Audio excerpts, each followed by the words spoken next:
എൻ്റെ പേര് അച്ചാമ്മ ജോസഫ്. എൻ്റെ നാട് തിരുവല്ല. എൻ്റെ ഹസ്ബൻഡ് ഞങ്ങൾ നിലമ്പൂര്.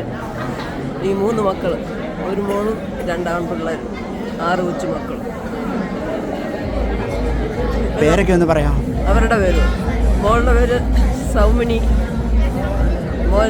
ആൺപിള്ളേരുടെ പേര് സുനിൽ ആൻഡ് സുജിത്. അമ്മച്ചി നാട്ടിൽ എന്തായിരുന്നു ജോലി? എന്തായാലും ഇവിടെ നേഴ്സായിരുന്നു. ഇവിടെ ഞാൻ 73-ലൂടെ വന്നു. Very nice. പിന്നെ നാട്ടിൽ പോയി കല്യാണമൊക്കെ കഴിച്ചു. പിന്നെ എൻ്റെ ഹസ്ബൻഡ് 74-ൽ വന്നു. പിന്നെ ഞങ്ങളുടെ കുഞ്ഞുങ്ങളൊക്കെ ഇവിടെ ജനിച്ചു വളർന്നു. ഓക്കെ. 3 പേരും കല്യാണം കഴിച്ചു.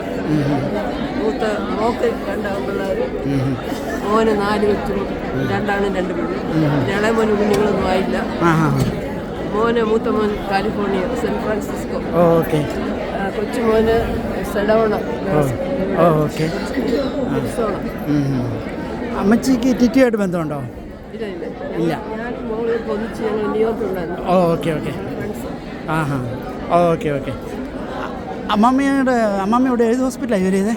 ഞാൻ ബെൻഡാവിൽ. ഏത് ഫ്ലോറിലായിരുന്നു? ഞാൻ 4 SIC സർജിക്കൽ ICU. ഓക്കെ. RN-ആയിട്ട് എല്ലാം ജോലി ചെയ്തു. ഓക്കെ. നാട്ടിൽ ന്യൂയോർക്കിലായിരുന്നു 7 വർഷം. ന്യൂയോർക്കിലെ 1980 ഇവിടെ വന്നു. അമ്മമ്മ നാട്ടിലെവിടെ പഠിച്ചത്? ഞാൻ ബാലിയമഠം. അതെവിടെയാ? തിരുമൂലപുരത്ത്. പ്രീ ഡിഗ്രി കഴിഞ്ഞിട്ട് പോയോ? അന്നത്തെ കാലത്ത് കഴിഞ്ഞിട്ട് പോയത്. അന്ന് GN ജനറൽ നഴ്സിംഗ് പാസ്സാണ്. അത് കഴിഞ്ഞിട്ട്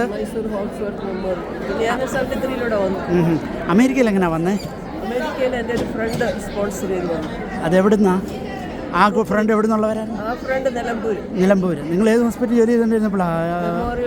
ഞാനോ? അല്ല, അവിടെ നാട്ടിൽ ഞാൻ പഠിച്ചത് മൈസൂർ ഹോൾസൂർ മെമ്മോറിയൽ ഹോസ്പിറ്റൽ. ഹോസ്ദുർഗിൽ. ഓക്കെ. ഇവിടെ വന്ന് സഫ്ദർജംഗ് ഹോസ്പിറ്റലിൽ, അവിടെ വന്ന് ഡൽഹിയിൽ. ഓക്കെ. ഞാൻ പിന്നെ വരാം കുറച്ചുകൂടെ ഡീറ്റെയിൽഡ് ആയിട്ട് കേട്ടോ. Thank you അമ്മാമേ.